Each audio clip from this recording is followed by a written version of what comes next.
everyone. I am Clara Clint and I work as a geologist in Oil and Natural Gas Limited. I have just started this YouTube channel, and in this channel I would be posting videos or short lectures on some important topics in geology. And this is my first video, and the topic I have chosen is basics of sequence stratigraphy. So let's begin. First, what is sequence stratigraphy? There are many definitions, but the most easiest definition to understand is that it is the study of relationship between sea level changes and sedimentation pattern. Sea level changes is either controlled by tectonic uplift slash subsidence. Tectonic uplift may result in sea level fall and subsidence may result in sea level rise, and eustatic sea level rise or fall, which is controlled by various climatic factors. So the sedimentation pattern in different environments are directly or indirectly controlled by the sea level changes or base level changes. So let's see in detail. Sea level change can be either transgression or regression.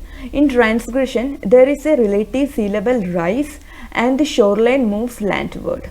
That means sea occupies a place which was used to be a land. So therefore you see that the facies also shift landward. If you take a vertical section here, you find that the coastal plain deposits are overlain by deeper foreshore deposit, which are again overlain by much deeper shore face deposit.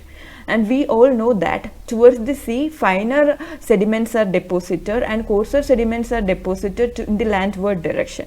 So in the vertical section, you see that the coarser sediments are overlain by much finer sediments. So in the vertical section, you can see that the facies fine up or the facies deepen up.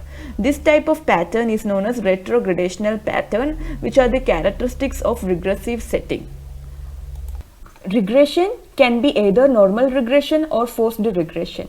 In normal regression, there is a relative sea level rise, but due to heavy sedimentation from land, the shoreline shifts seaward direction, which is opposite to what was happening in transgressive setting. As a result, the facies also shift in the seaward direction. So, if you take a vertical section, you find that the deeper facies are overlain by shallower facies, or the deeper finer sediments are overlain by coarser sediments. This type of pattern is known as progradational pattern, and this is the characteristics of regressive setting. In the case of forced regression, there is a relative sea level fall and the shoreline moves seaward. So similar to that of the normal regression, here also you see progradational pattern or the coarsening up pattern, but the erosional features are prominent here. This case is a very rare case where the shoreline remains constant. Here the sea level rise is in balance with the sediment supply. So if you take a vertical section, you find that the facies also remains constant. This type of pattern is known as aggradational pattern. Accommodation space is a frequently used term in sequence stratigraphy. As the name indicates, the sediment will be deposited in places where there is space available, and the availability of space is determined by relative sea level. For example, in shallow and marine environments, an increase in sea level creates accommodation that is then filled up with sediment until an equilibrium profile is reached. Equilibrium profile is a surface above which erosion takes place and below which sedimentation takes place, and it is at different position in different environment with respect to sea level. For example, at foreshore it is at sea level, in shore face it is few meters down the sea level, and deeper further offshore. In case of accreditation, the rate of creation of accommodation is exactly balanced by the rate of sediment supply. In case of progradation, the rate of creation of accommodation is very less compared to the sediment supply, and in case of regradation, there is a high rate of creation of accommodation relative to sediment supply. So before we move ahead, these things has to be clear. In case of transgression, you find retrogradational facies and or which finding up sequence. In case of normal regression, you find progradational facies or coarsening up sequence. This figure shows the various possible combinations of sediment supply and sea level changes. The first case is a transgression with very little sediment supply. Here the shoreline moves landward with a possibility of erosion. The second case is also a transgression but with considerable or moderate sediment supply. Here, the rate of sediment supply is less than the sea level rise. So, in effect, the shoreline is moving towards the land. As we have already discussed, here you see retrogradational pattern of sedimentation or the facies deepen up. The third case is the special case where the sea level rise is in balance with the sediment supply. Here you see aggradational facies, or in vertical section the facies remains constant. In this case, the sea level is rising, but there is a huge sedimentation from the land. So as a result, the shoreline is moving towards the sea. So this is the case of normal regression, and here we see both aggradation as well as progradation. In the fifth case, the sea level has stopped rising or it has become stagnant, but the sediment supply is still continues. So as a result, the shoreline moves seaward direction, which is again a normal regression. And here you see progradation without aggradation. There is no aggradation because since there is no sea level rise, accommodation space is not created. So we see only progradation here. In the next case, the sea level is falling, but there is sediment supply also. So in the exposed area, you see progradation pattern with which is stopped by erosion or unconformity surfaces. This case is a case where the sea level is falling with very little or minor sediment supply. Here also you see that the chances or the possibility of erosion is prominent. This case is a peculiar case where the sea level is moving towards the land due to rapid coastal erosion during sea level fall. This is a very peculiar case and very low. In hierarchy of sequence stratigraphy, para-sequence forms the smallest unit, which is 10 to 100 meter thick in thickness and bounded by flooding surfaces separating older strata below and younger strata above. So in this case you can see that a prograding para-sequence is immediately overlain by deeper facies, suggesting the presence of a flooding surfaces. A vertically stacked para-sequence forms a para-sequence set. And system tract refers to the sediments deposited in a particular part of sea level cycle. For example, HST, RST, TST, and these will be discussed in detail in the further sections. And in depositional system, it is actually pertaining to the environment, and it is the sediments deposited in a complete sea level cycle, that is from sea level rise to sea level fall and again back to sea level rise. Example like fluvial system, deltaic system, barrier islands, etc. Stratigraphic surfaces are very important in understanding the genetic framework of a depositional sequence. They mark the shift through time in depositional regimes or system tracts, that is change in depositional environment, sediment load, environmental energy flux, etc. They are created by the interplay of base level changes and sedimentation, and it can be identified on the basis of nature of contact, that is whether it is conformable or non-conformable, nature of facies across the surface, depositional trends of the strata above and below, ichnological characteristics, stratal terminations such as like onlap, offlap, etc. Now let's discuss stratal terminations in detail. Stratal terminations are the geometric relationship between strata and stratigraphic surfaces, and it can be used to interpret base level changes. Truncation are the terminations of inclined strata against an overlying erosional surface. It implies the formation of an angular unconformity or an erosional feature. It usually happens during base level fall in case of fluvial environment and base level fall or rise in case of marine environment. Toplap is the termination of inclined strata against an overlying low angle surface, and this low angle surface can be formed as a result of sediment bypass, non-deposition or minor erosion. It usually happens during base level still stand, but apparent toplap can be seen in base level rise and base level fall also. Onlap are the characteristics of marine transgression. It is the terminations of low angle stratas against a steeper stratigraphic surface. Downlap is the termination of inclined strata against an underlying low angle surface, and it marks the base of sedimentary unit. It can be formed in base level rise and base level fall also. Offlap is the characteristics or the diagnostic feature of forced regression. Here there is a set of clinoforms, conformable clinoforms with a progressive offshore shift in the updip terminations. Here each younger strata leaves an updip portion of the older strata exposed. This is a fundamental diagram in sequence stratigraphy. Here the blue dotted line represents transgression and regression, where the negative slope is regression irrespective of normal and forced regression, and the positive slope is transgression. The red curve represents base level change.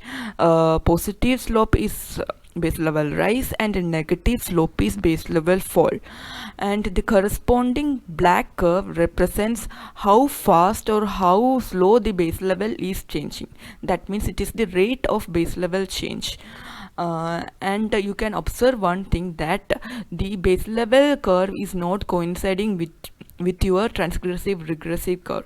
That is because normal regression takes place during base level rise, which we have already discussed. And here for simplicity we have assumed sedimentation rate to be constant. Now let's discuss part by part. First, onset of forced regression. Here the base level is falling or the shoreline is moving towards the sea, and if you see the rate of base level change, initially the rate of base level change is 0, and it gradually increases and reaches a maximum. After this point the base level is still falling, but the rate at which the base level is falling slows down, and this point it reaches 0 or it approaches still stand. So this time falling stage system tract is deposited, which is bounded by basal surface of forced regression at bottom and correlative conformity at top. Now coming to the end of forced regression. So after this point the base level begins to rise, but the sedimentation rate is more than the rate of base level rise, and in effect we see normal regression. That means the shoreline is still moving towards the sea, and this is the time where low stand system tract is deposited, which is bounded by correlative conformity at bottom and maximum regressive surface at top. And next, coming to the end of regression, that means after this point the rate of base level rise exceeds the sedimentation rate, and in effect you have transgression where the shoreline is moving towards the land. So this is the time when transgressive system tract is deposited, which is bounded by maximum regressive surface at bottom and maximum flooding surfaces at top. And at this point you can see that the rate of base level rise is maximum, and after this point the sea level is still rising, but the rate of sea level rise decreases, and again towards the end the sedimentation rate again overtakes the base level rise, which represents the end of transgression. And this time where the sedimentation rate is more than the sea level rise is a normal regression, and here we have high stand system tract which is bounded by maximum flooding surface towards the bottom and basal surface of forced regression at the top. So the maximum flooding surface represents the highest sea level in the entire sea level cycle. And you can also see that both LST and HST are deposited during normal regression, but LST is deposited before transgression and HST is deposited after transgression. And again the cycle continues with the rate of base level rise approaches 0, and it now falls, which correspond to falling state system tract or forced regression. So this is how the sea level cycle continues. So you can see that each base level events are associated with a stratigraphic surface, and stratigraphic surfaces are very important to identify the system tracts. The maximum flooding surface, MRS, transgressive ravinement surfaces are formed during base level rise, and subaerial unconformity, basal surface of forced regression, and regressive surface of marine erosion are formed during base level fall. And now let's discuss each of these surfaces in detail. Let's first discuss subaerial unconformity. As the name suggests, subaerial unconformity is a surface of unconformity formed subaerially either due to erosion or non-deposition. It is formed during base level fall by the process of fluvial incision, wind degradation, sediment bypass, or pedogenesis. So since it is formed during base level fall, it is always overlaid by non-marine deposit. Below can be either non-marine or marine, but it is always overlaid by non-marine deposit. In this figure, the subaerial unconformity is identified at the contact of swelly cross-stratified shoreface deposit below and fluvial deposit above. And this diagram explains the formation of subaerial unconformity with stages of base level fall. Each stage of base level fall leaves an exposed portion of the prograding clinoforms, which is later subjected to wind erosion or fluvial erosion, ultimately resulting in the formation of subaerial unconformity. So you can see that the subaerial unconformity is associated with flap features. And one thing also you can see that the basinward limit of the subaerial unconformity marks the paleo shoreline, which is very important in the construction of paleogeographic maps. And subaerial unconformity can also migrate in the landward direction by the up-dip migration of fluvial nick points. And coming to the fluvial behavior, fluvial profile always adjusts to its new base level. In case of small scale base level fall, the fluvial profile adjusts by changing its channel sinuosity, roughness, width with minimum incision. Whereas in case of large base level fall, where the base level falls below any major topographic break, you can see that the fluvial downcutting and the formation of incised valleys are very predominant, and the interfluve areas are sediment starved, which result in the formation of soil. And how the stratigraphic surfaces are identified on field. With the help of this core data, outcrop, seismic data, well data, we look for the nature of contact, juxtaposed facies, depositional trend, abrupt shift of facies in basinward or seaward directions, etc. to identify the stratigraphic surfaces. In case of subaerial unconformity, nature of contact shows evidences of scoring or sediment bypass.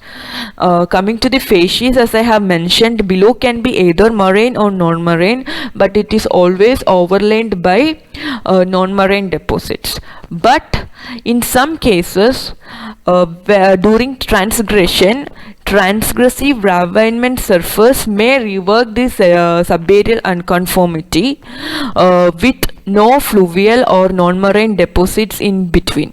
That situation is also possible. And coming to the well log expression, the identification of subaerial unconformity based on well logs are very difficult, but in case of fluvial succession, then is complete fluvial succession, you can see that the subaerial unconformities are identified at the base of coarse-grained sediments. This is gamma ray and this is sonic ray, and the subaerial unconformity is identified at the base of this coarse-grained sediments. And coming to the seismic signature, here in this example, this red solid line is the subaerial unconformity, and the underlying forced regressive strata are truncating against this subaerial unconformity, and the basinward extent or limit of the subaerial unconformity marks the paleo shoreline, and the subaerial unconformity is later overlapped by fluvial normal regressive strata. So we can conclude that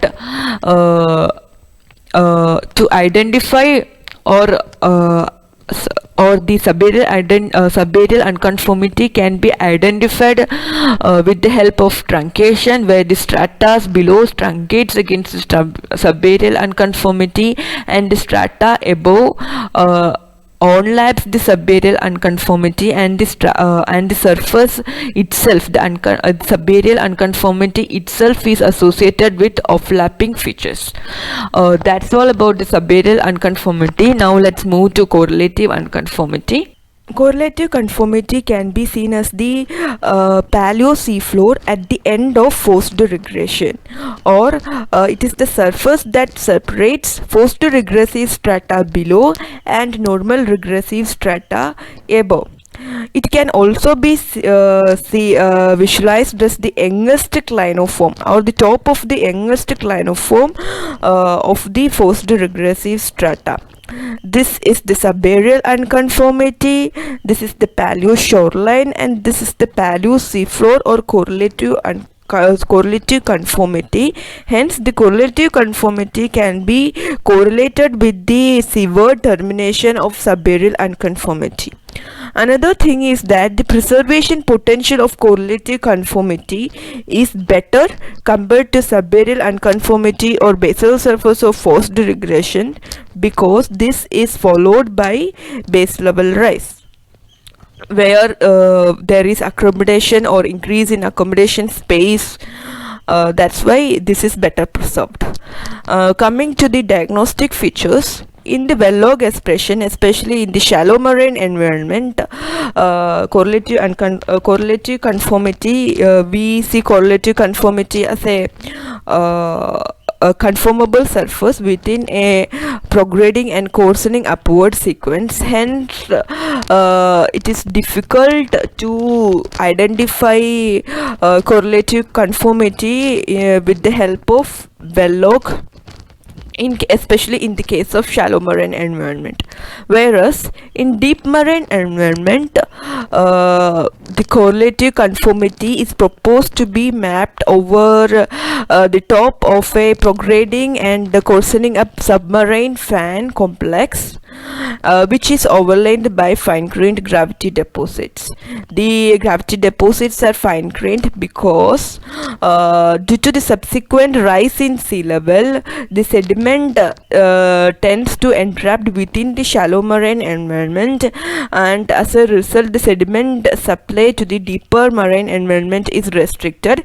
Hence the correlative conformity is mapped below a fine-grained sequence in deep marine environment.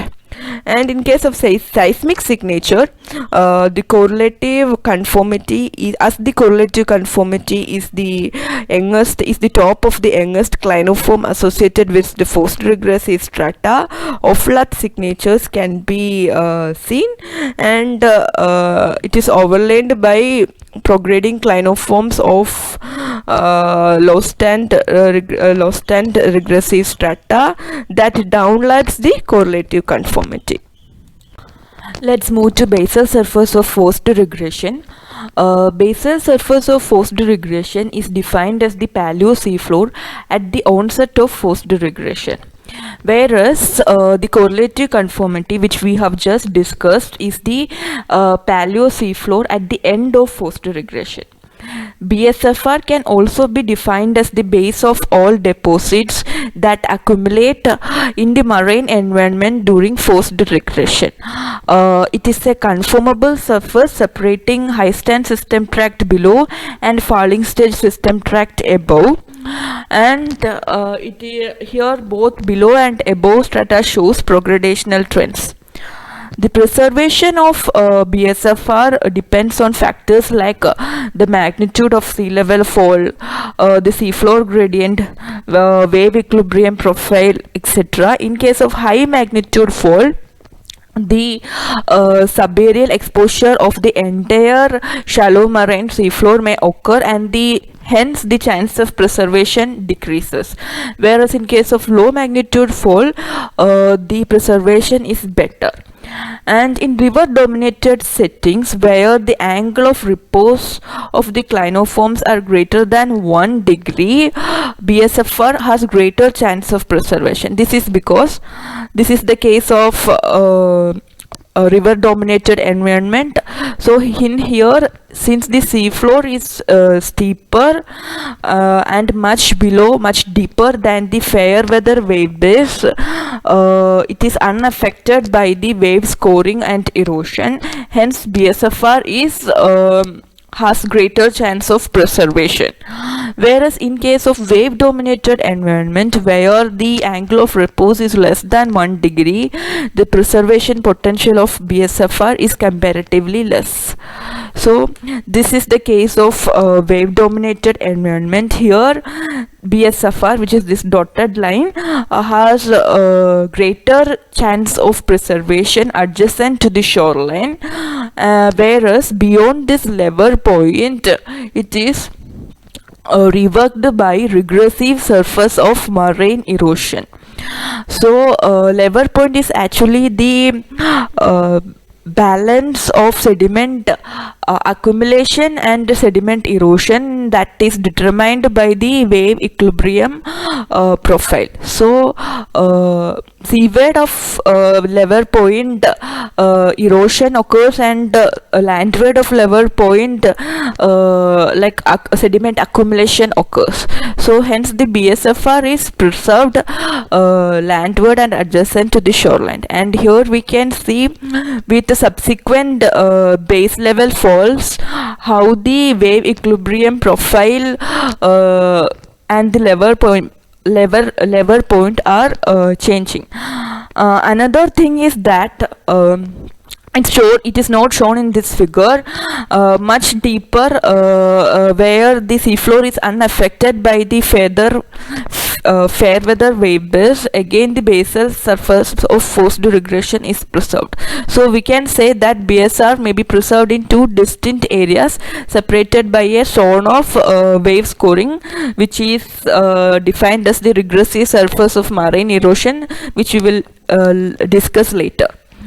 And coming to the identification, in the seismic section we can see that this red dotted line is the basal surface of forced regression. It downlaps the pre-existing strata, or it can be identified as the base of the oldest clinoform associated with offlap, and the strata overlying also downlaps the basal surface of forced regression. So above and below we see downlap, and in case of Vellog's expression, we can say it is difficult to identify solely based on Vellog expression, because here, since it is a conformable surface and it shows both below and above progradational trends, so it is a little difficult to identify on Vellogs.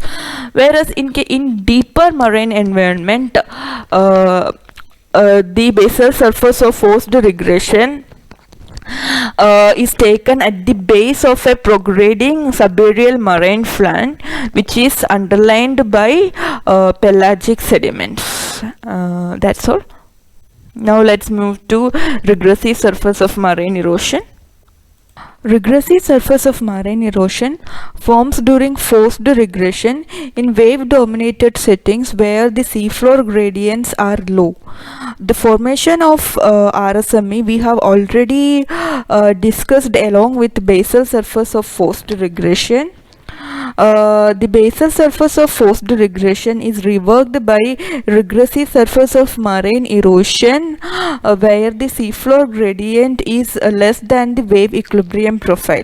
That is, if this is the seafloor gradient, this dotted line is the seafloor paleo seafloor at the onset of forced regression, and this solid line is wave equilibrium profile, then in this area where the seafloor gradient is less than the wave equilibrium profile, scoring and erosion takes place, and thus regressive surface of marine erosion is formed.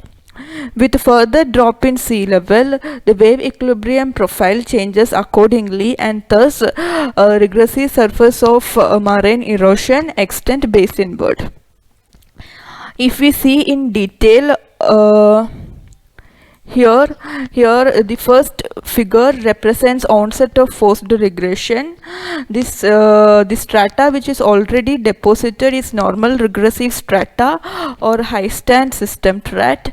Here the seafloor at the onset of forced regression is the basal surface of forced regression, and shore face is dominated by swelly cross stratification, inner shelf by hummocky cross stratification, and outer shelf by mudstone. With further drop in sea level, the shoreline moves landward, and thus we can notice corresponding shift in shore face, inner shelf, and outer shelf. Regressive surface of marine erosion is formed in lower shore face to inner shelf areas where the fair weather wave base erode basal surface of forced regression. Further seaward in inner shelf to outer shelf area, the seafloor is below the fair weather wave base, and hence deposition takes place. So we can see that basal surface of forced regression is preserved in two distinct areas separated by regressive surface of marine erosion. In the next stage, with further drop in sea level, there is further shift in shore face inner shelf environments, and regressive surface of marine erosion is also formed in lower shore face to inner shelf area, but we can see that now the formation of RSME no longer disturbs the basal surface of forced regression because it is much below the wave equilibrium profile. So we have to be careful while we consider regressive surface of marine erosion as a system tract boundary. In this case, where it has reworked basal surface of forced regression, RSME attains the status of system tract boundary, but seaward here it is formed above basal surface of forced regression within the forced regressive strata. Hence, it is not a system tract boundary. In the last picture marks the end of forced regression, which result in the development of correlative conformity. So here we can see that regressive surface of marine erosion joins with the basal surface of forced regression in the landward direction, and it joins with the correlative conformity in the seaward direction. So we can conclude that regressive surface of marine erosion is a time transgressive surface that forms and expands in seaward direction during the entire duration of base level fall. Another thing is that RSME is always formed between shelf deposits below and sharp based shore face deposit above. Now coming to its diagnostic features. RSME is a RSME always truncates the older clinoform, and it is downlapped by the sharp based shore face deposit. Hence it is not gradational, and the shore face deposits are sharp based.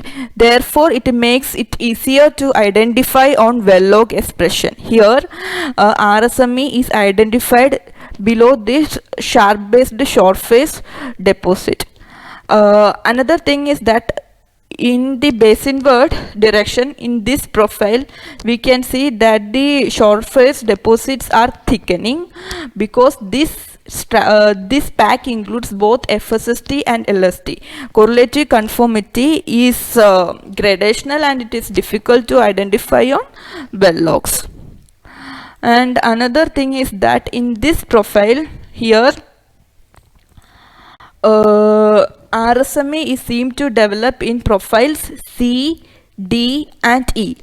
In profile C, RSME has reworked basal surface of forced regression and separate HST below and FSST above. Hence it forms a system tract boundary. But in profile D, RSME is formed within a system tract, within forced regressive strata.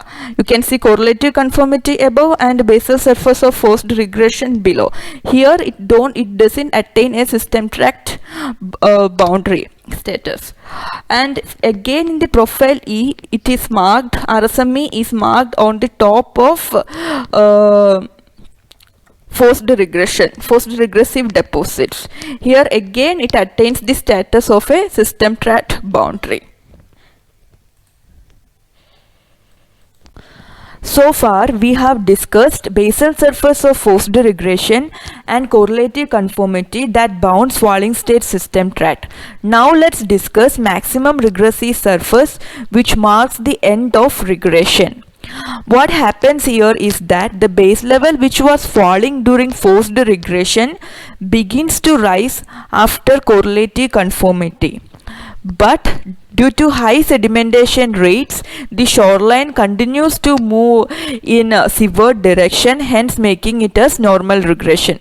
However, towards the end of regression, the sediment supply is reduced and base level rise take over the sediment supply, marking the beginning of transgression and movement of shoreline in the landward direction. Hence, maximum regressive surface separates low stand system tract or normal regressive strata below and transgressive system tract above. Or we can say it separates prograding strata below and retrograding strata above. MRS is a conformable surface, but how in fluvial to coastal environment it is subjected to wave scoring during the subsequent transgression.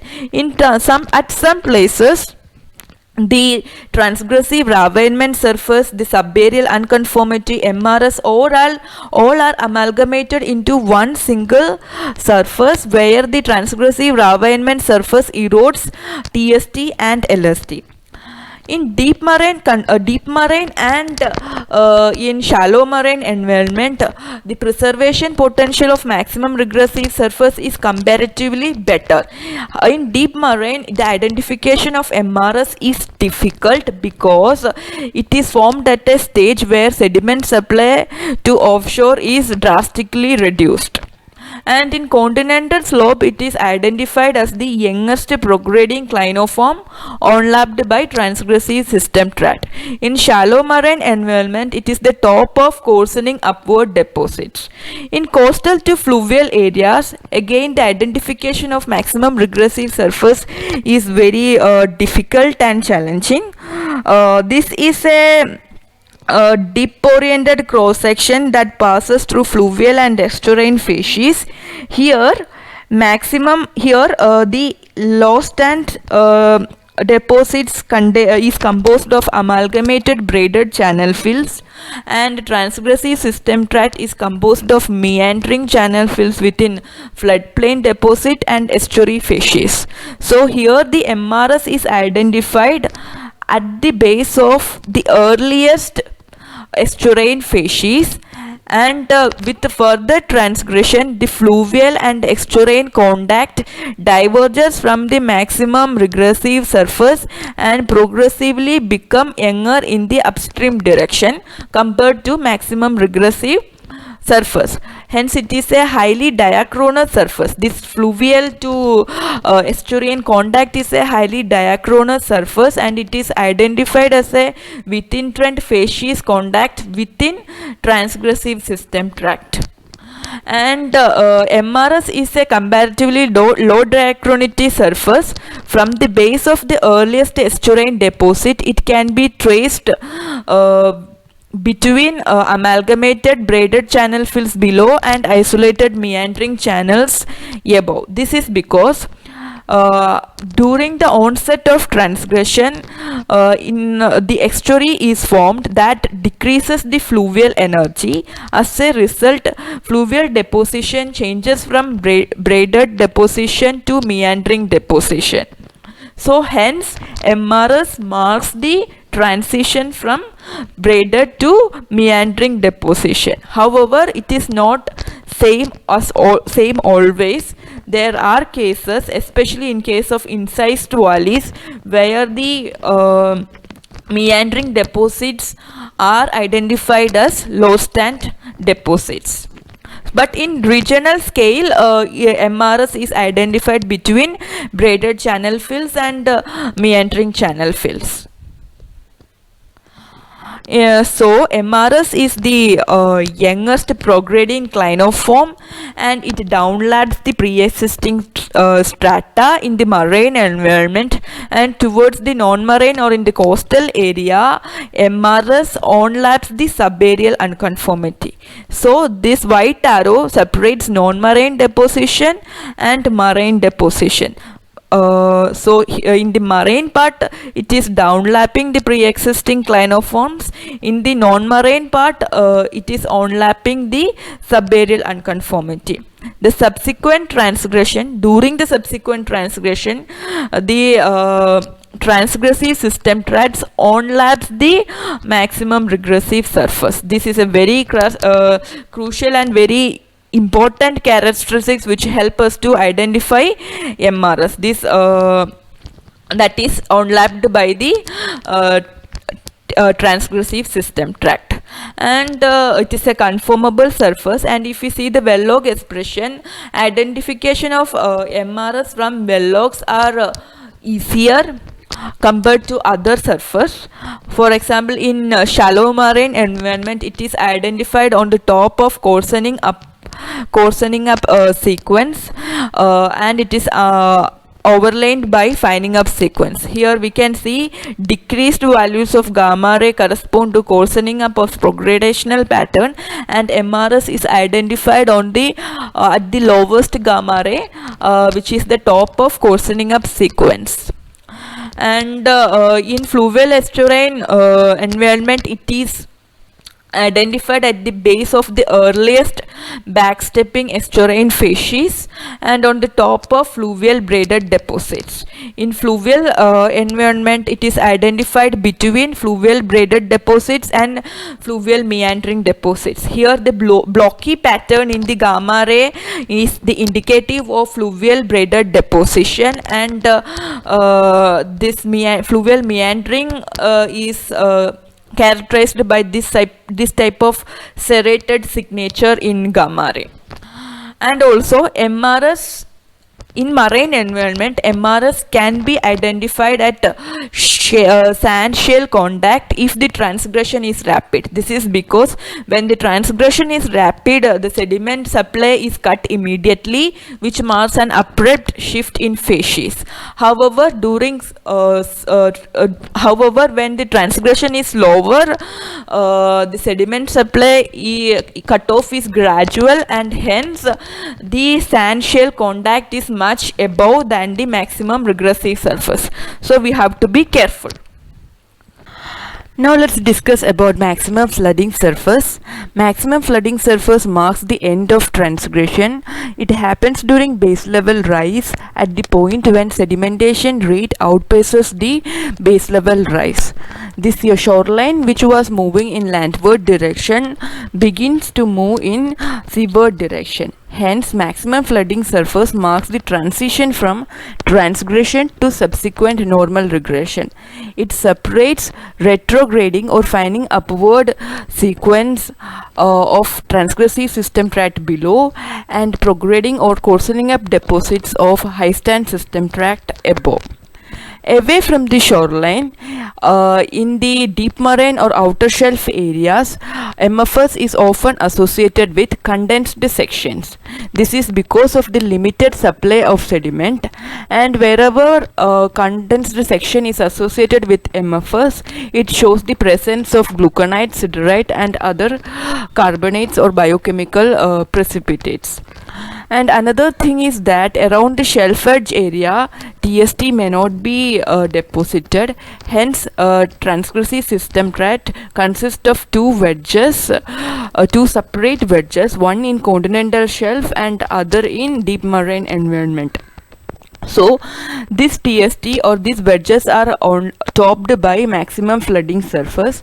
You can notice that the maximum flooding surface overlaps the fluvial landscape in landward direction, and it downlaps the seafloor in seaward direction.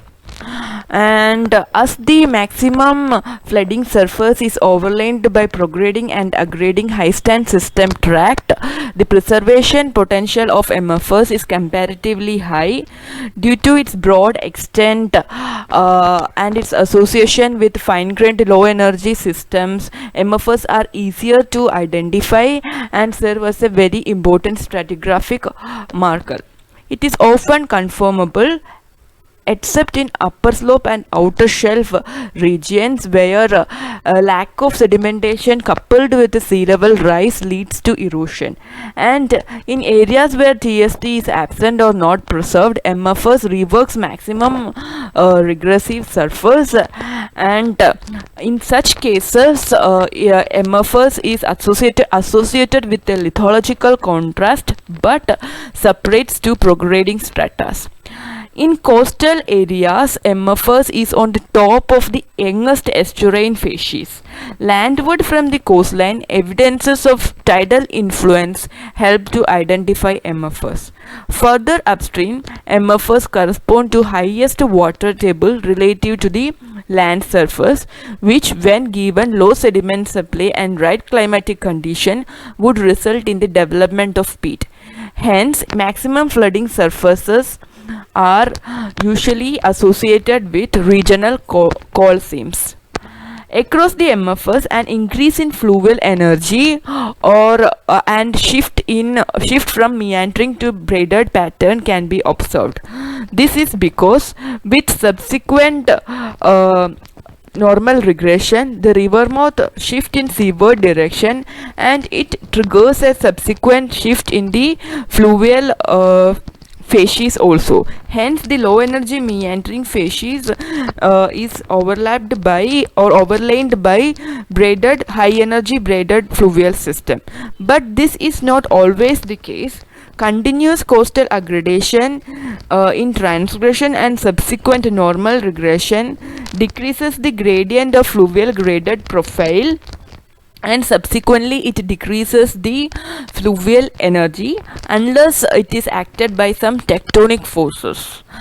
And above the above HST may show abrupt decline in tidal features and gradual increase in channel amalgamation. Now coming to its diagnostic features, MFS overlaps is underlined by transgressive system tract, and it is downlapped by overlying high stand deposit. As I have also mentioned, MFS downlaps the seafloor in seaward direction and onlaps the fluvial landscape in landward direction. It is a conformable surface, and wherever it is cored, it truncates the underlying strata. And coming to the well-log expression, both in deep and shallow marine areas, MFS is identified on the top of the fining upward sequence, or it corresponds to the highest gamma ray values.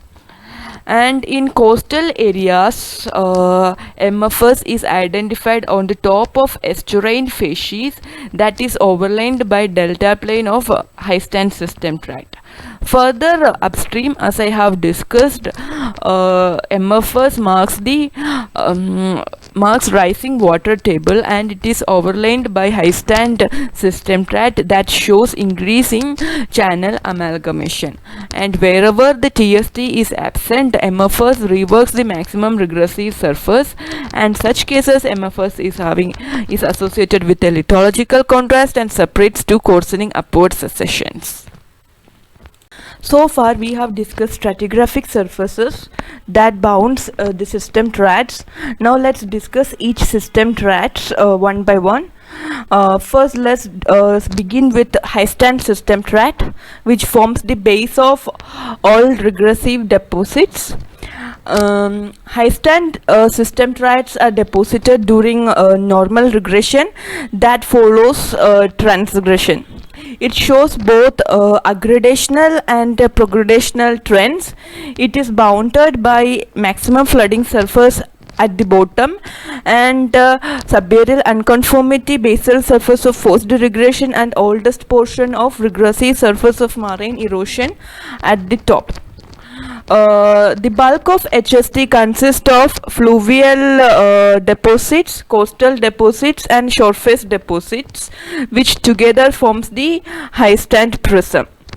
The high stand deltas are away from the shelf edge as it is formed subsequent to the transgression, and we can also see the development of strand planes due to beach progradation, especially during the late stages of HST, where base level rise, where the rate of base level rise is low. And the shelf edge is relatively stable, and thereby there is no or very limited gravity flow deposits in the deep marine. The fluvial the high stand prism is subjected to fluvial incision during the subsequent base level fall, and the preservation of the upper part of HST is very limited due to subsequent base level fall, where it may be truncated by subaerial unconformity or regressive surface of marine erosion. In the fluvial part of HST, due to continuous coastal aggradation, we see that differential sedimentation takes place, especially in the vicinity of shoreline. This leads to decrease in topographic slope and corresponding decrease in fluvial energy that ultimately result in upward fining up profile that is continuous with the underlying transgressive system tracts. And the entire fluvial HST can be divided into two, the lower part consisting of isolated channel fields engulfed in fine-grained overbank sediments, and upper part consisting of channel amalgamation. This is because during the early stages of HST, we have relatively high rates of base level rise, and hence more accommodation and larger aggradational component. But during the late stage of HST, base level rise, the rate of base level rise decreases, and hence progradational component is more than aggradation. So we see that the channel amalgamation is more prominent towards the upper part. Hence, overall, from early to late HST, we see that the sand to mud ratio increases, even though the fining upward profile remains. And in shallow marine area, we see coarsening up sequence that downlaps the maximum flooding surface. HST is characterized by vertical succession of stacked prograding lobes where the younger slope extend further seaward than the previous one. This type of pattern is called forestepping or seaward stepping pattern of basin fill. And here also we see that from early to late HST, certain changes take place, like the aggradational component, which was more predominant in the early stages, becomes progradation more in the late stage of HST, and the vertical overlap of the progressively younger prograding lobes decreases. Thickness of these lobes also decreases towards the top part.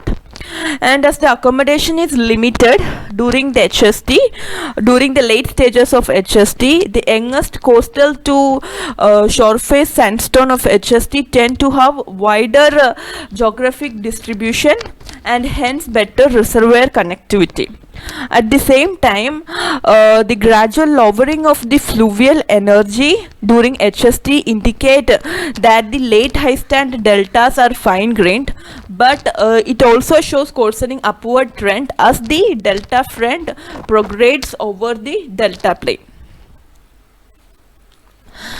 The burst reservoirs of HST are associated with the shoreline to shore face depositional system, and usually it is meters to tens of meters thick with good lateral connectivity along the strike of the basin. And the moderate potential is seen in fluvial system where channel fills and crevice plays act as reservoirs, and in the deep and shelf areas there is no significant reservoir development, and the source area is and in the deep marine the shelf finds and pelagic fishes of shallow to deep marine have fair to good source potential as well as seal potential. And the seal, the high stand fluvial floodplain, the seal, the most risk associated with the HST is the charging risk due to inefficient seal. We see that especially in the proximal to upper part of HST, there is more sand predominates, and hence the seal potential is very less. So there is a risk for seal. However, we can say that the floodplains, fluvial floodplain shales may provide better seal for the early high stand isolated channel fills, and for the late high stand amalgamated reservoirs, the overlying low stand floodplain shales may be a better seal. So in short, we can say that the accumulation of reservoir facies is mainly within the proximal regions, and of source and seal facies is mainly within the distal areas of the basin. Oh, coming to coal plays, coals usually develop in the non-marine part of the basin portion, and it is usually associated with the maximum flooding surface where all the conditions are favorable for peat accumulation, like less sediments play vegetation growth, high water table levels, etc. And in case of HST, the balance between accommodation and sedimentation gradually changes in the favor of later. This result, hence the peat accommodation is very insignificant in case of high stand system threats. However, the lower portion, which is above the maximum flooding surface, may develop coal seams interbedded within overbank fluvial facies. Now let's move to falling stage system threat. Falling stage system threat or FSST are deposited during forced regression or base level fall that happen subsequent to normal regression where high stand system threats are deposited. It consists of shallow to deep water facies with simultaneous formation of subaerial unconformity in the non-marine portion, that is the fluvial system. It is bounded by subaerial unconformity in the non-marine portion, its correlative conformity in the marine portion, and youngest portion of RSME where RSME has revoked correlative conformity. At the base, it is bounded by basal surface of forced regression and the oldest portion of regressive surface of marine erosion. Now let's discuss each environmental setting. In fluvial setting,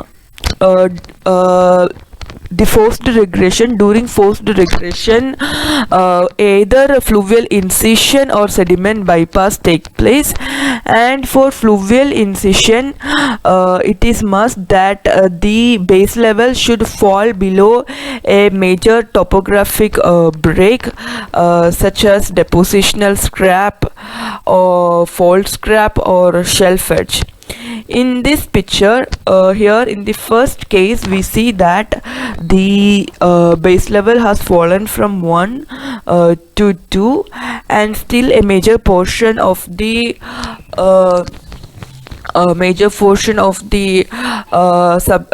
continental shelf is submerged. Therefore, the fluvial incision is restricted only to the high stand prism. This yellow region is the high stand prism. In the case B, the base level has just fallen below the shelf edge and the fluvial incision has started from the downstream end. Now it will gradually move in the landward direction by upstream migration of fluvial neck points. In the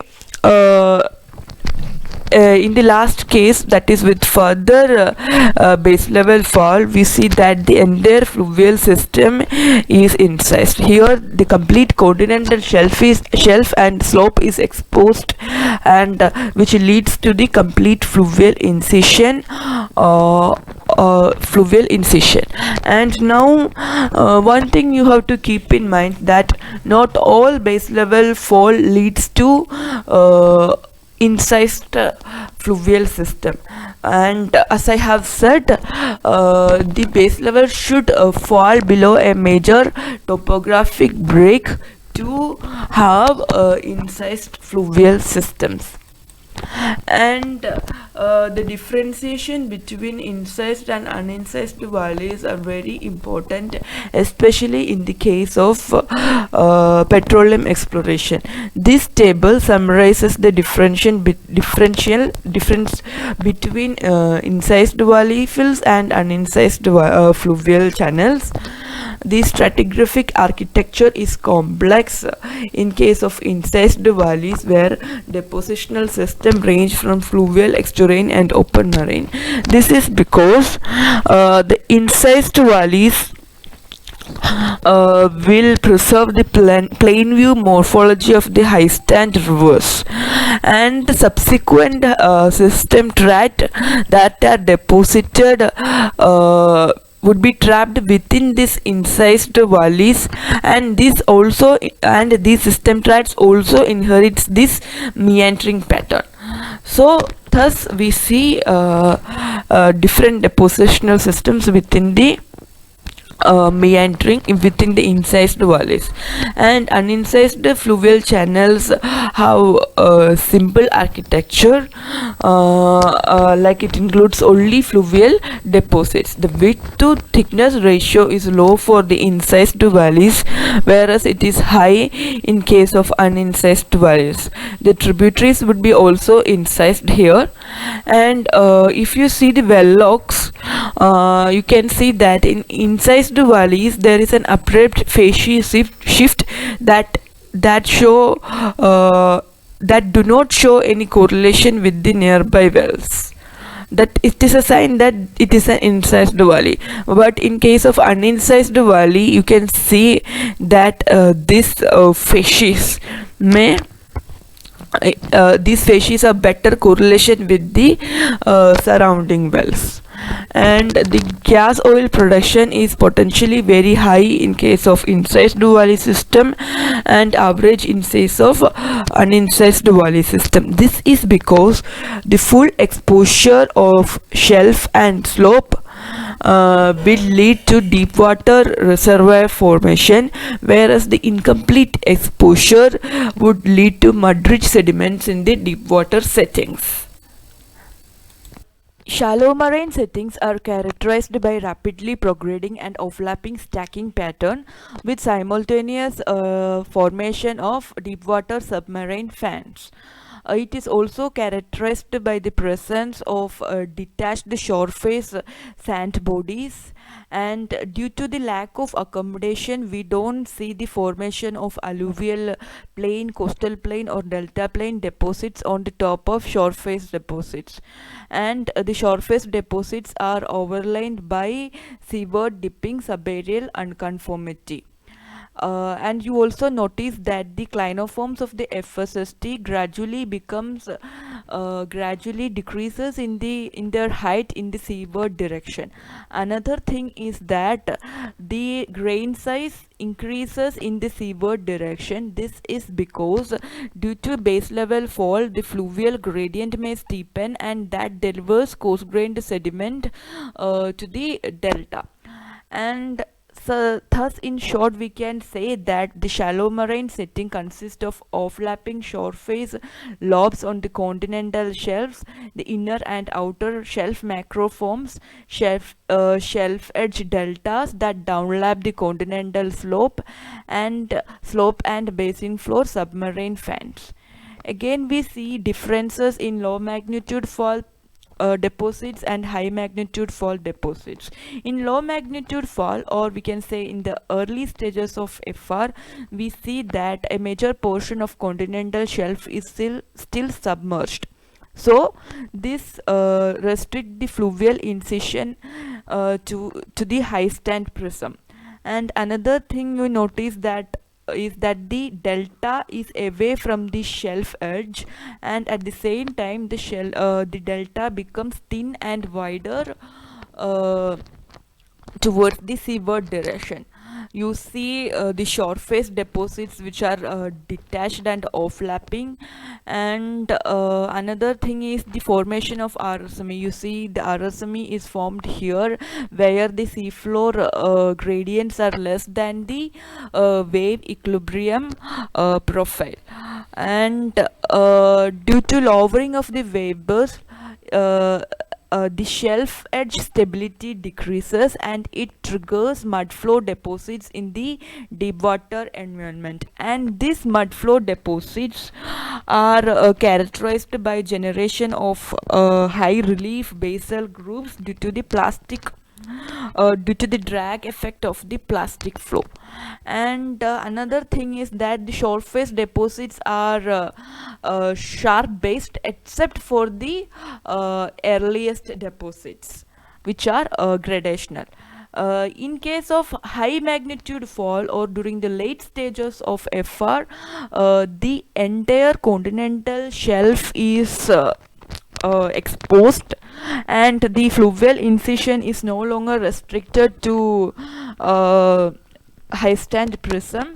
And you also see that these shore face deposits which are abandoned on the exposed continental shelf is now subjected to fluvial and wind degradation. So the preservation potential of these shore face deposits are least in case of falling stage system threats. And another thing you notice is that the delta has now prograded till the shelf edge, and it now downlaps the continental slope. We also see, instead of mud flows, now we see sand-rich turbidity flows in the deep water environment. Now RSME no longer forms here because the seafloor is much below the wave equilibrium profile.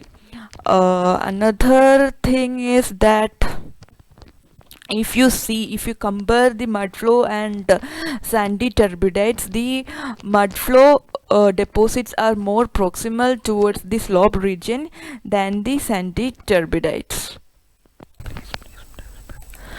The economic potential of FSST from petroleum point of view is different for early phase and late phase. In case of early phase, the main reservoir facies are the overlapping and downstepping shore face sand deposits. These sands are thin and detached but have good lateral extension along the strike. It can be resolvable in 3D seismic data also.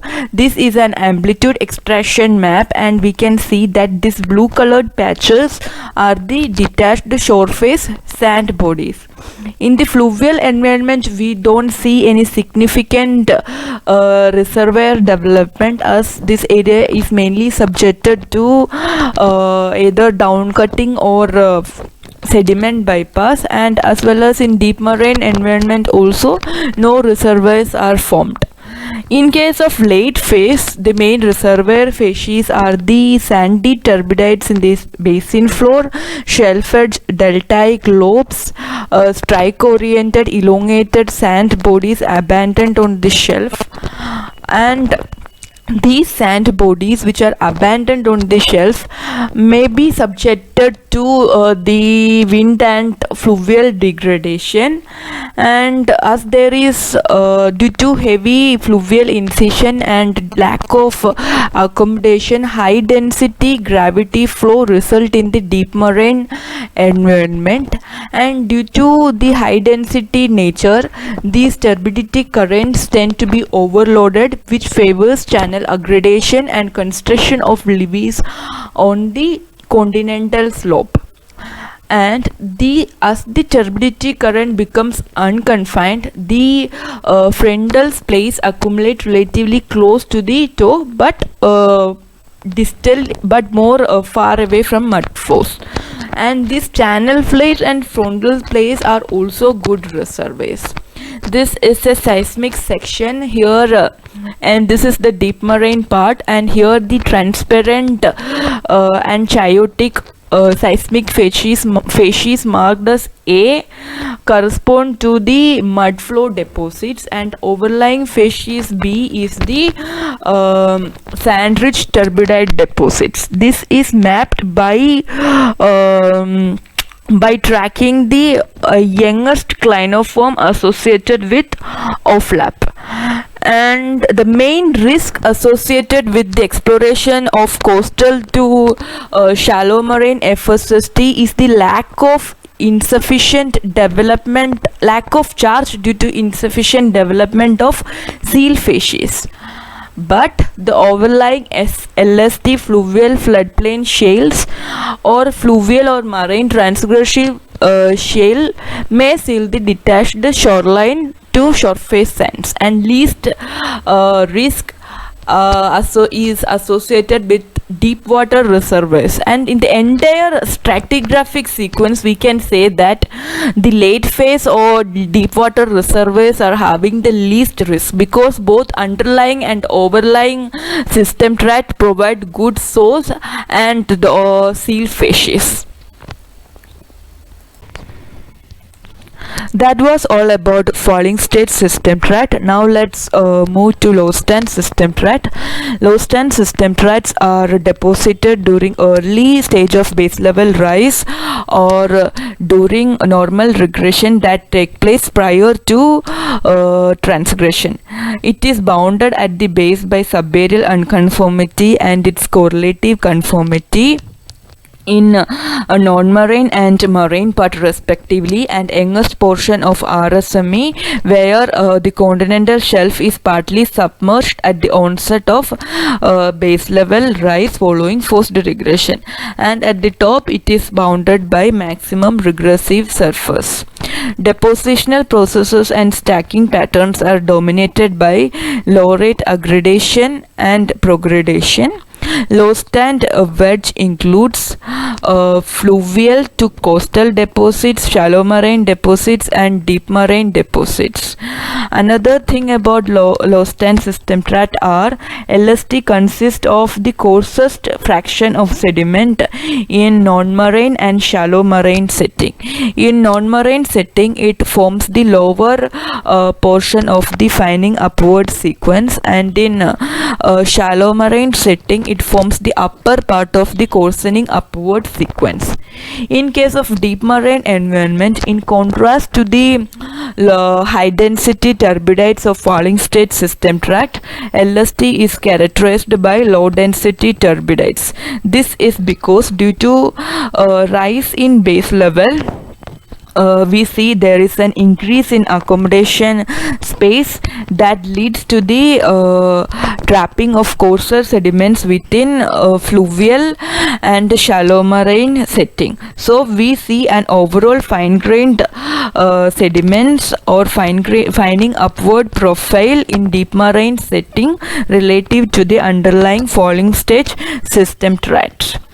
And these low density turbidites tends to be underloaded over the continental slope, leading to the formation of entrenched channels rather than channel aggradation. However, on the basin floor, as the energy drop due to decreasing seafloor gradient, turbidity current becomes overloaded and hence record aggradation of levied channels. Such levied channels are expected to develop further into the basin relative to the underlying levied channels of FSST. In fluvial setting, the increase in base level increase in the rate of base level rise contributes to overall fining upward fluvial profile, because as the accommodation increase there would be more floodplain deposition, and hence we see an increase in the ratio of floodplain to channel sediments. And another thing is that the non-marine portion display a very discontinuous geometry with a significant variation in thickness both along dip and stripe. This is due to the underlying topography of the underlying uneven and immature topography of subaerial unconformity formed during previous base level fall. And the main process is the amalgamated channel fills, and where the incised valleys are formed during the previous forced regression, we see that low stand deposition takes place within this incised valleys, and hence the meandering pattern of these incised valleys would be inherited by the low stand deposits also. And where there was no formation of incised valleys, we see development of high energy braided river system during low stand conditions. And another feature of LST is the development of shelf edge deltas with diagnostic shelf edge diagnostic topset geometries. And we see that the low stand prism expands landward by fluvial aggradation and onlap. and also the hiatus associated with the subaerial unconformity and overlying fluvial strata also increases in the landward direction. This is because this red line is the subaerial unconformity and the overlying are the fluvial LST. As the fluvial LST becomes progressively younger in the landward direction, the hiatus between the subaerial unconformity and the overlying fluvial LST also increases in the landward direction. And the extent of fluvial aggradation depends on several factors like the underlying topography, the amount of sediment supply and the duration of LST, etc. In case of a flat topography with high sediment supply, we see that the fluvial aggradation is over a large area, whereas in case of a steep topography with low sediment supply, we see fluvial aggradation is restricted to a small area, and the preservation of the LST is also very low and it would be subjected to subsequent transgressive erosion. But wherever the central estuary facies are preserved, it protects the underlying LST also. And seaward from the coastline, LST is generally gradationally based except the earliest shore face strata that are sharp based. And another thing is that due to increase in the rate of base level rise, accommodation space also increases. Hence the deltaic lobes becomes progressively thicker with time in offshore direction. Coming to the economic potential, from the petroleum point of view, the entire dip profile of LST gives exploration opportunities. This is because we see reservoir formation in fluvial, in coastal and in deep marine setting. In case of fluvial setting, the amalgamated channel fills are the reservoirs, and during the entire base level cycle, the low stand fluvial reservoirs are the best fluvial reservoirs. In case of coastal region, the shelf edge deltas and shoreline beat and shore face system are the reservoirs, and these have a better continuity along the strike direction. As the coarser sediments are trapped within fluvial and shallow marine environment, in the deep water setting we see that the sand to mud ratio is less compared to the underlying FSST. Hence, we see that LST tends to be the most balanced among all system tract in terms of relatively even distribution of reservoirs across the basin. The risk associated are the charging risk, the presence of seal and source rock, especially towards the basin margins, and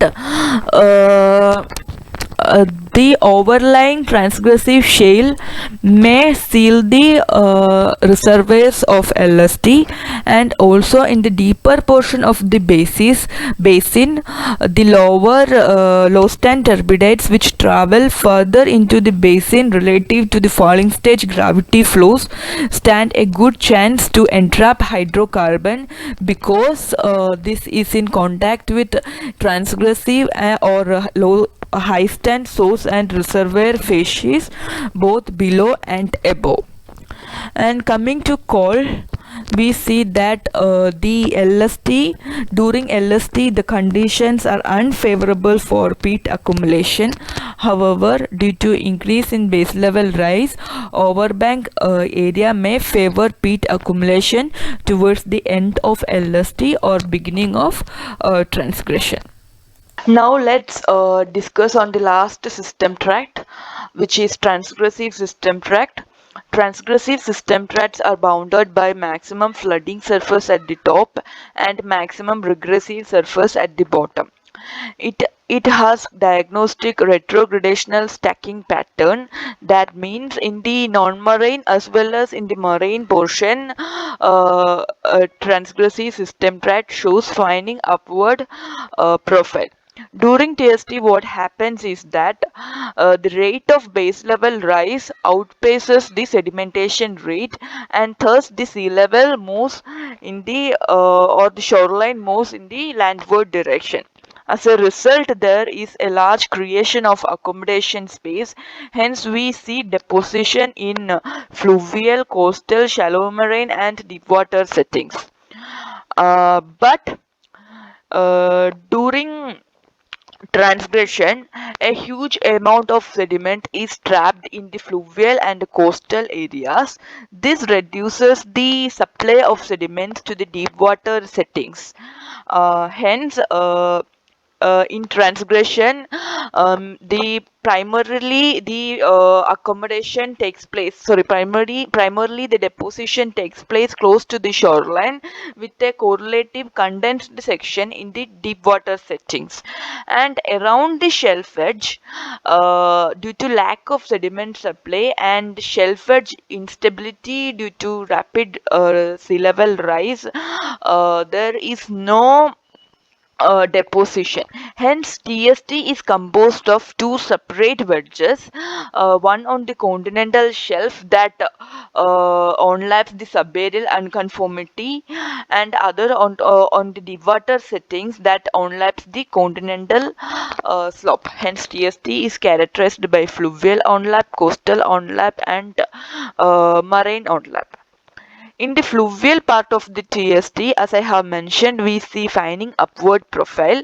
This is because of the decrease in the competence of river as a result of base level rise. Due to base level rise, coastal and fluvial aggradation takes place, and hence the topographic gradient also decreases, this which leads to decrease in the fluvial energy. Therefore, there is an upward decrease in the channel amalgamation. So we see ribbons of sand engulfed in the shale facies. And other thing is that compared to the underlying LST, the fluvial part of TST extend further into the basin margin than the underlying LST. And we also see the development of coal seams in the fluvial part during transgression. And another thing is that if the incised valleys inherited from the previous base level fall is not completely filled by LST, then that portion at the downstream end of the incised valleys would be converted into estuarine facies. Hence, LST would be overlain by estuarine facies, and the contact between LST and earliest estuarine facies marks the maximum regressive surface. Uh, the coastal setting includes backstepping foreshore sands, diagnostic estuarine facies, and even proper deltas in case of large rivers. The formation and preservation of TST depends on the rates of base level rise, sediment supply, the wind regime, and the amount of wave ravinement, erosion, topographic gradients at the shoreline.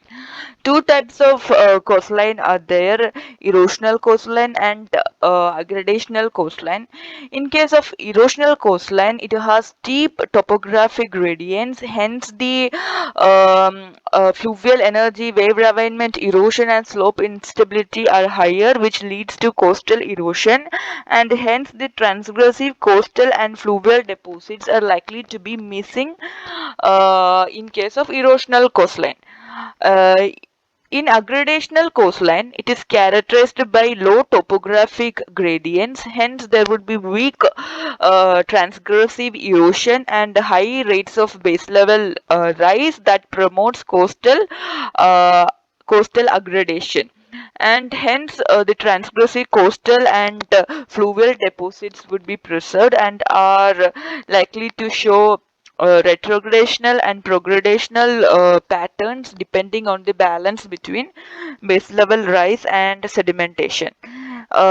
This picture shows how shoreline shift to normal regression and transgression in response to the balance between sea level rise and sedimentation rates. Here, case A is a normal regressive coastline where the sedimentation at both river and adjacent shoreline are higher than the rate of sea level rise, and shoreline is shifting towards the sea and prograding depositional facies are formed. In cases B, C, and D are a transgressive setting. In the first case, that is in the case B, we see large river with a high sediment supply. Hence, it will prograde into the basin in spite of transgression, but the adjacent shoreline of this large river shows backstepping beaches, or we can say transgression. So in the adjacent shoreline we see transgression, but at the river mouth we see progradation. Cases C and D both shows retrogradational pattern of facies deposition. In case of C, the transgression at the shoreline is faster than the transgression at the river mouth. Hence, it result in the formation of retrograding bayhead deltas. This case mostly happens in case of unincised valleys. The last case D, here the transgression at the river mouth is faster than the adjacent shoreline. This usually happens in the case of incised valleys. Incised valleys at the onset of transgression is completely converted into estuaries, and the transgression at the shoreline, adjacent shoreline, is slower compared to the transgression at the river mouth. And here also we see formation of retrograding pattern of sediment deposition. In shallow marine and deep marine setting, supply of sediment is limited, as most of the riverborne sediments are trapped in aggrading fluvial and coastal setting. In this picture, it shows sedimentation in shallow marine and deep marine areas.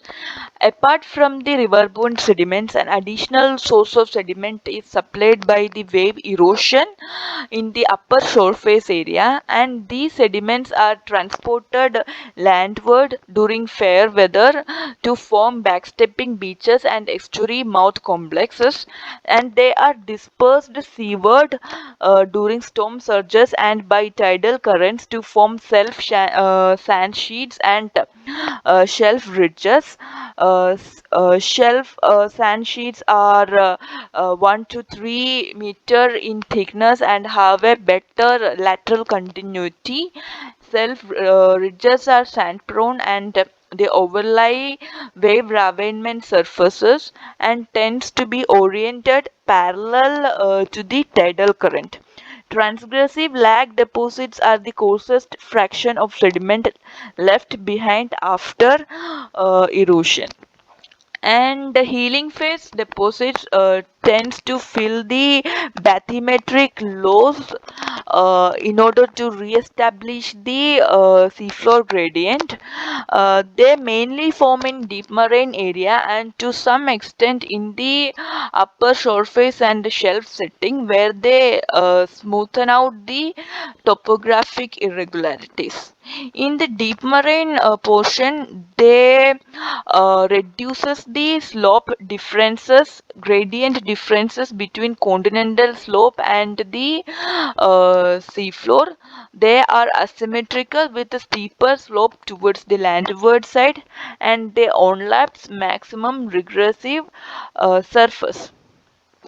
In the early part of TST, the shoreline is still close towards the shelf edge, and hence a large sediment is supplied to the deep water, and the depositional processes are dominated by a combination of gravity flows and suspension sedimentation.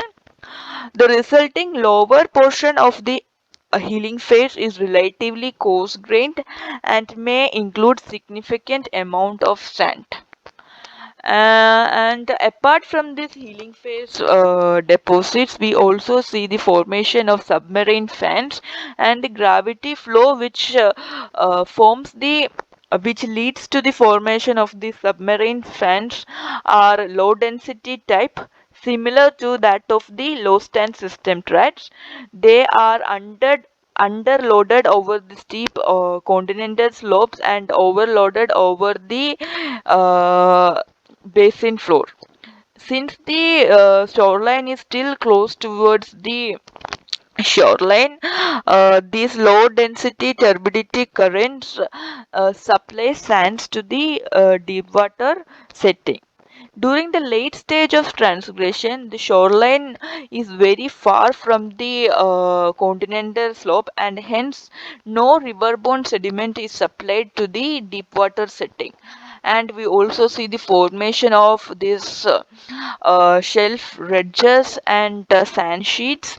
There is, due to lack of sediment supply and hydraulic instability of the shelf edge due to higher rates of base level rise, we see mud flows in the deep water and continental slope. These mud flows are similar to that of the falling state system tracks. The economic potential of TST from the petroleum point of view is mainly concentrated over the continental shelf-based transgressive wedges and deepwater wedges, especially in the case of early TST. If you analyze early TST and late TST, the reservoir distribution is slightly different in the both scenario. In case of early TST, over the continental shelf, the main reservoirs are backstepping beaches, estuary mouth complexes, retrograding Behel deltas, or even prograding deltas, which are formed in response or according to the balance between sediment supply and base level rise. In the deep water setting, since during the early transgression, shoreline is very close to shelf edge, and riverborne sediments are thus transported in the deep water to form onlapping healing phase deposits, and this onlapping healing phase deposit may contain significant amount of sand, which can act as reservoirs. And we have already discussed that these sands are supplied to the deep water environment by low density turbidity flows, and over the fluvial reservoirs landward towards the landward side, the reservoir potential is comparatively less, but we see isolated channel fills, levees and crevice play deposit encurved within the floodplain finds. During late TST, the reservoir facies over the continental shelf is similar to that of early TST, but in addition to that, we see the formation of shelves and deposits, which are dispersed seawards over the continental shelf by storm surges or tidal currents.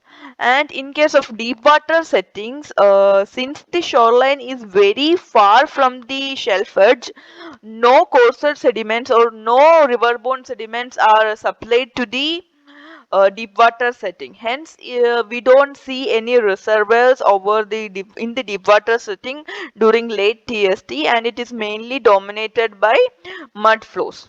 The main risk associated during TST exploration is the identification of reservoirs, even though such facies may be found within all depositional system. And the burst transgressive reservoirs are mainly found in the coastal setting if they are preserved. And the main contribution of TST is the formation of source and seal facies. In the entire stratigraphic sequence, we see that the best source and seal facies are formed during transgression, and these transgressive marine shells are used for stratigraphic correlation also. And apart from petroleum plates, TST or transgressive system traits are also good for core exploration. The time of end of shoreline transgression marks the peak accumulation and subsequent coal development. And in case of placer deposit also, TST holds economically good deposits. That was all about sequence stratigraphy. Thank you for your patience. If you want to learn more, you can refer these textbooks, especially the principles of sequence stratigraphy by Catanino. Most of the figures and tests used in this presentation is from a principle of sequence stratigraphy by Catanino. Once again, thank you for your patience. If you like my video, please like, share and subscribe. Stay tuned for more videos. Bye.